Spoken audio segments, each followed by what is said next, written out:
Pëtr Uspenskij, an important master of the fourth way, wrote, "The predominant emotion in me was fear. Fear of losing myself, fear of disappearing into something unknown. I remember a sentence from a letter I wrote during that period. I am writing this letter to you, but who will write the next letter signing it with my name, and what it will say I do not know." That was the fear. Uspenskij, a Russian philosopher, was referring to the transformative impact of what is called the system, the work, or the fourth way. This teaching is a method of intense personal effort exerted upon oneself for the purpose of knowing oneself objectively and evolving toward a higher state of consciousness, awakening us to a new experience of reality. If you find value in what you are hearing, please take a moment to leave a like or share your thoughts in the comments. And if you haven't subscribed yet, consider doing so to stay connected with content that inspires and provokes reflection. Thank you for your support. George Ivanovich Gurdjieff brought these powerful ideas to the West from ancient and secret Eastern sources. This extraordinary system of thought ranges from intimate psychological insights to a grand cosmology that connects the individual to the universe. It is a synthesis of practices and teachings formatted for the scientifically oriented Western mind. It is called the fourth way to distinguish it from the other paths of conscious evolution. The way of the monk, the way of the fakir, the way of the yogi. Each of these classical methods of human transformation focuses on different aspects of the individual: emotional, physical, intellectual. The fourth way addresses all these dimensions simultaneously, seeking to create a balanced individual whose inner work of transformation takes place within the context of everyday activities. It is not necessary to live in monasteries or ashrams to apply this spiritual concentration, yet the efforts required are as intense and demanding as those practiced in such places. The work is entirely internal, invisible, and individual. The evolution of human consciousness is a matter of personal effort, and thus a rare exception among the majority of human beings. For those who marvel at the apparent injustice of this statement, Uspenskij responds that most people simply do not want to wake up. To become a different being, we must want it intensely and for many years. Without the necessary efforts, we will not evolve. Moreover, we must acquire qualities we believe we already possess, but in reality, do not. In the fourth way, this awareness is the first step toward inner evolution. We do not know ourselves, states Gurdjieff. Man has invented many machines and knows that a complex machine sometimes requires years of careful study before it can be used or controlled.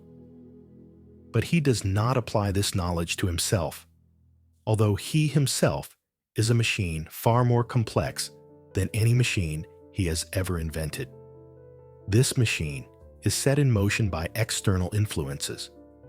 All actions, ideas, and emotions are responses to the stimuli of external events. For Gurdjieff, people so mechanical are asleep to their true condition and virtually incapable of change. By himself, man is only an automaton with a certain stock of memories of past experiences and a certain quantity of reserve energy. Thus, human beings do not act. Everything happens to them, as to puppets, moved by invisible strings. Uspenskij believed that if we could perceive this phenomenon, things would begin to change for us. Human beings are not just stimulus-response machines, but machines that can know they are machines. By realizing this, we might find ways to stop being merely reactive organisms. Another central idea of the fourth way is that the individual is not one. We do not have a permanent I or ego. Each thought, feeling, sensation, desire is an I that believes it is the whole person. But none of these I's are connected. Each one depends on changing external circumstances. To make matters worse, there are often impenetrable defenses between each I in the work. These are called buffers, separating these subpersonalities from one another. Gurdjieff stated that one of our greatest errors is the illusion of our unity. He says, his I changes as quickly as his thoughts, feelings, and moods, and he makes the profound mistake of considering himself always one and the same person. In reality, he is always a different person, not the one he was a moment before. Each thought and desire lives separately and independently from the whole. According to Gurdjieff, we are made up of thousands of separate I's, often unaware of each other, sometimes mutually exclusive and even hostile toward one another. Man is a plurality. His name is Legion, he writes. The alternation of the I's is controlled by accidental external influences. There is nothing in us that can control the change of I's, mainly because we are not aware of it. Each separate I calls itself I and acts on behalf of the entire person. This explains why people so often make decisions and so rarely carry them out. A minimal amount of self-observation will show that we usually think, feel, move, and react without being aware of what is happening within us. This self-observation is, in fact, the first practical effort required in the fourth way. The student must create an observing I that objectively observes their own inner activity. Developing an inner space capable of observing without judgment is extremely difficult, but it represents the first step toward breaking our automatic behaviors and the state of sleep in which we live. Consciousness is a particular type of awareness regarding who we are, where we are at the moment, and what we know in the deepest dimension of our being. It never remains the same, but can be made continuous and controllable through special efforts and study.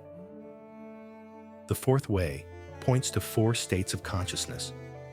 1. Sleep. 2. Waking state. 3. Self-consciousness. 4. Objective consciousness. Most people live only in the first 2 states. The third state, self-consciousness, is what we believe we possess, although we are aware of ourselves only in rare flashes. Such flashes occur in exceptional moments, during strong emotional states, in situations of danger, or in new and unexpected circumstances. We have no control over their appearance and disappearance. Gurdjieff writes, if we knew the number of incorrect observations, wrong theories, false deductions, and mistaken conclusions made in the state of our ordinary consciousness, we would stop believing in ourselves altogether.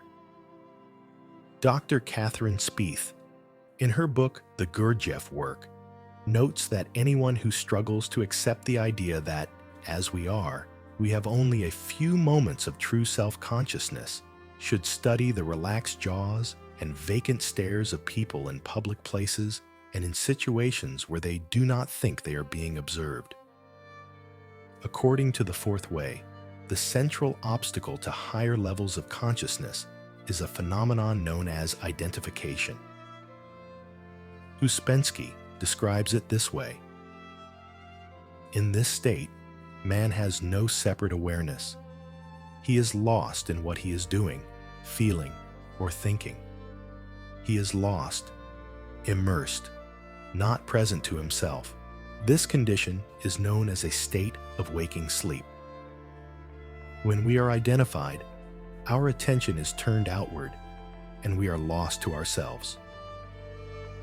Self-consciousness is then a state in which we become aware of ourselves and are no longer hypnotized by the external event before us. To clearly see the roots of our psychological distortions, the fourth way defines 2 aspects of the individual: essence and personality. Essence is what a person is born with. Personality is what is acquired.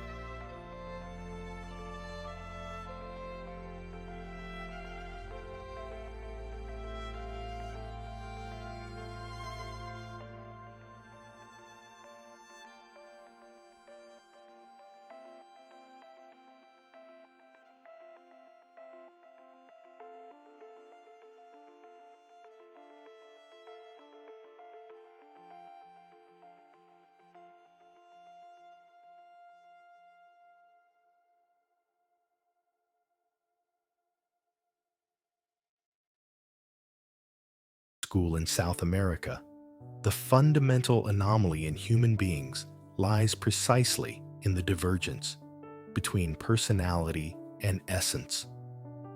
The more we know ourselves for what we are, the closer we come to wisdom. The more our imagination about ourselves diverges from what we truly are, the more we become insane. Through the practices of self-remembering, we can separate ourselves from the pretensions and imitations that have enslaved us since childhood and return to what we truly are. Such a return to our essential nature is accompanied by a sense of unparalleled liberation. Be true to yourself is the first commandment on the path of personal development. Maurice Nicole states in his psychological commentaries on the teachings of Gurdjieff and Uspenskij that as one progresses in the work, what one previously took to be oneself begins to seem like a small prison situated far away in a valley below. This is a vivid expression of the third state of consciousness, also called self-remembering.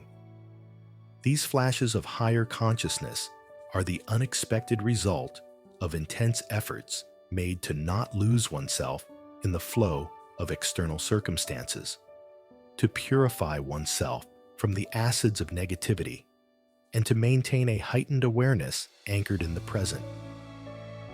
The student must reach a point where they can choose not to react automatically to external stimuli.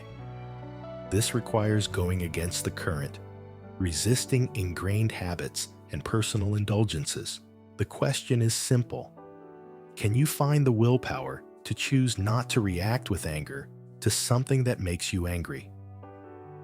Instead of being wasted in an outburst of rage, the energy accumulated through this effort can become available for a moment of intensified consciousness. This moment will flood you with peace, a quiet joy, or a sense of profound liberation. Curiously, these rare and precious moments often emerge during paradoxical events. When the night is darkest, a ray of light may suddenly break through. Self-remembering, combined with insights from objective self-observation, contributes to the creation of a balanced individual who is not completely under the control of their innate nature or acquired habits. It is not possible to experience a vast sense of reality if we are entirely dominated by the intellect at the expense of the emotional or instinctive part of our nature, and vice versa. In the attempt to make the machine work correctly, it is necessary to change attitudes and behaviors developed over years of faulty functioning. Maurice Nicole gives us a clue about the early stages of true change in his psychological commentaries. He writes, "This gradual withdrawal of energy from the usual, easily offended, and fragile feeling of I is accompanied by a new and broader feeling of I, as if one were living in a larger space. It is like being introduced to a new civilization, to another form of life." He emphasizes that by using the inner camera of self-observation, we begin to open a mind above the level of the ordinary mind. Here is where the psychological experiences of the fourth way begin to reveal their numinous and religious or spiritual character. Self-remembering then becomes a process of being lifted outside of our ordinary sense of self into a purified and detached space, well known to those who have practiced meditation for a long time.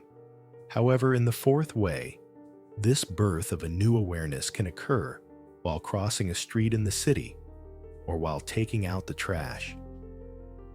Despite the practical approach of the work, self-remembering remains as intangible and paradoxical as any spiritual exercise, much like a Zen koan. Rodney Collin told his students that we cannot remember ourselves until we forget ourselves. At the height of his understanding, he unified the fourth way with the wisdom of all times and places. He wrote, "To feel beauty, to feel truth, this is self-remembering. Self-remembering is the awareness of the presence of God."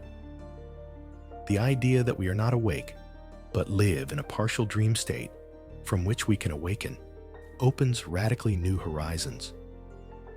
The illusions we harbor about ourselves dissolve under the light of heightened consciousness, and we awaken to new dimensions of reality that liberate us. We then become capable of relating to the world around us without the usual defenses, masks, and confusions that constitute much of human interaction. We become capable of a new kind of compassion. Thank you from the bottom of my heart for making it to the end. If this video resonated with you in any way, I would truly love to hear your thoughts. Share your opinion in the comments. And if you'd like to help me grow this space of sharing, leave a like, subscribe, and share the video with someone who's on the same wavelength. I'm counting on you, and I thank you again. See you soon.